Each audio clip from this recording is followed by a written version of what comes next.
বিপর্যয় মোকাবিলা দপ্তরের ত্রাণের সামগ্রী বাড়ির মধ্যে গ্রেপ্তার জয়নগরের তৃণমূলের গ্রাম পঞ্চায়েতের প্রধান।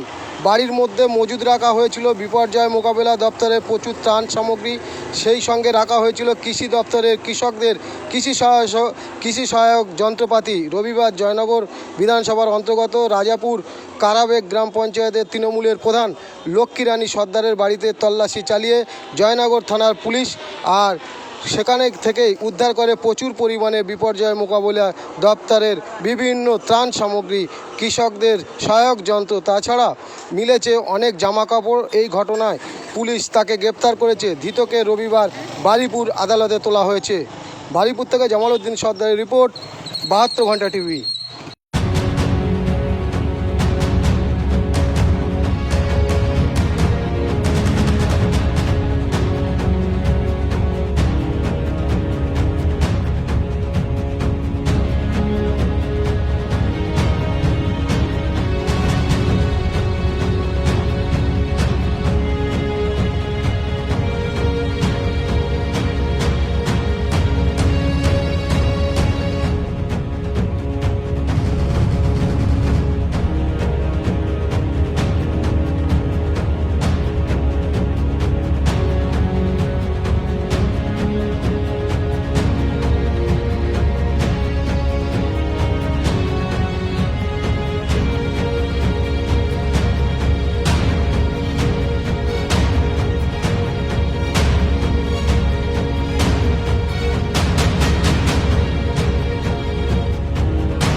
ওইটা দিলে তোমাকে এটাও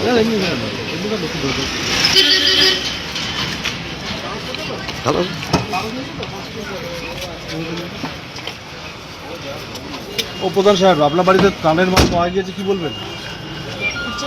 আমার বাড়ি কিছু পাওয়া যায়নি।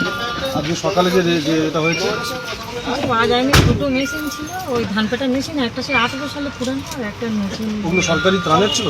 হ্যাঁ, আমার বাড়ি থেকে সবাই নিয়ে গিয়ে ধান ফিরতো, আবার ওখানে এসে রেখে দিত। 50-70 মতো ঘর আছে, সেখান থেকে সবাই নিয়ে ওই দুটোই ছিল, আর কিছু ছিল না। তা ওই কারণে কি গ্রেপ্তার করেছে আপনাকে? সেটা বলতে পারবো না।